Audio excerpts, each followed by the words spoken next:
Почитувани, добро дојдовте во вестите на Слободна Македонија. Јас сум Кристина Костова, а во денешните вести ќе гледате.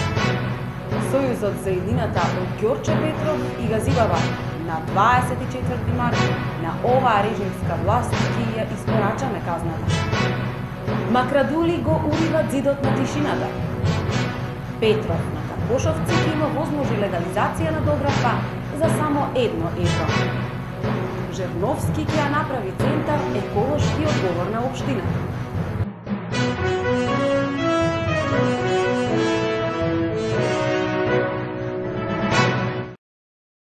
Вчера вечер Сојузот за едината одржа промотивни митинзи во скопските општини Ѓорче Петров и Газибаба. На митинзите беа презентирани кандидатите за градоначалници за овие општини, како и кандидатите кои се најдоа на советничките листи. Своје обраќање имаше и лидерот на Сојузот за едината и председател на Социјалдемократскиот сојуз на Македонија Бранко Црвенковски, кој ги повика жителите на Ѓорче Петров и Газибаба да ја дадат својата поддршка на кандидатите на Сојузот за едината, но и да им ја испорачаат казната на режимските платеници. На 24 март имаме можност со нашиот глас да завршиме уште една многу поважна, многу поголема работа.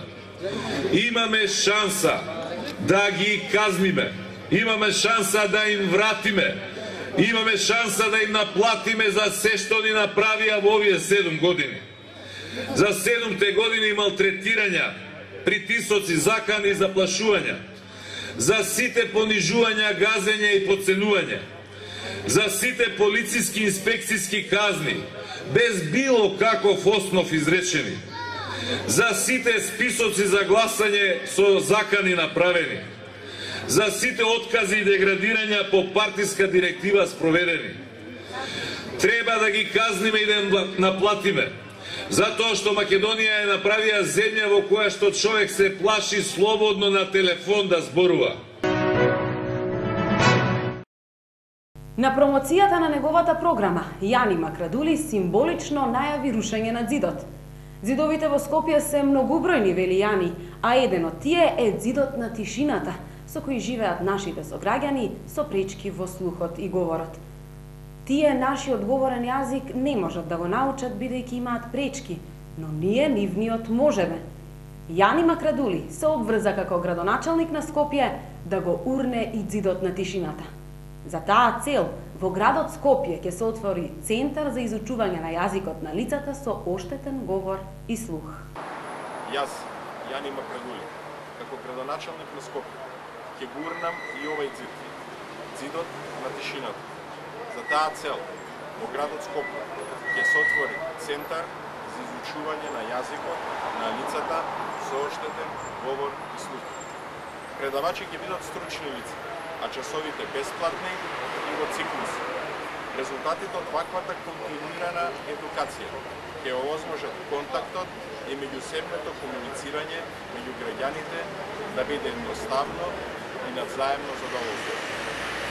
Моја име им овозможиме вистинска инклузија на луѓето со пречки во говорот и слухот во секојдневниот живот без нивна дискриминација. Ветувам дека во мојот тим, на моите пресконференции, секогаш има лице кој ќе говори на овај јазик. Денеска, кандидатот за градоначалник на општина Карпош Андреј Петров обзнани дека нема да дозволи различен третман од останатите објекти за домување, туку сите граѓани од Карпош 1 до Карпош 4, каде во изминатиот подолг период се направени најголем број доградби на колективните стамбени згради, во постапките за легализација на овие доградби ќе плаќаат само 1 евро за метар квадратен.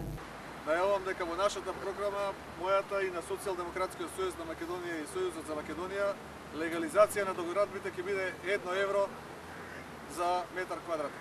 Значи, заради неправдата која беше нанесена и кај што голем број од нашите сограѓани плаќаат за стари станови по 120 евра за метар квадратен, а сите останати во државата, вклучително и нови добри објекти индивидуални, имаа можност да ги легализираат за 1 евро. Ние тука во општина Карпош со одлука на Совет ќе донесеме одлука која ќе значи легализација на овие објекти за 1 евро.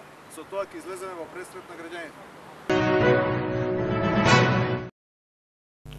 Кандидатот за градоначалник на општина Центар од редовите на Сојузот за иднината Андреј Жарновски денес најави поставување нови мерни станици и многу проекти кои одат во насока на тоа општина Центар да стане еколошки одговорна општина.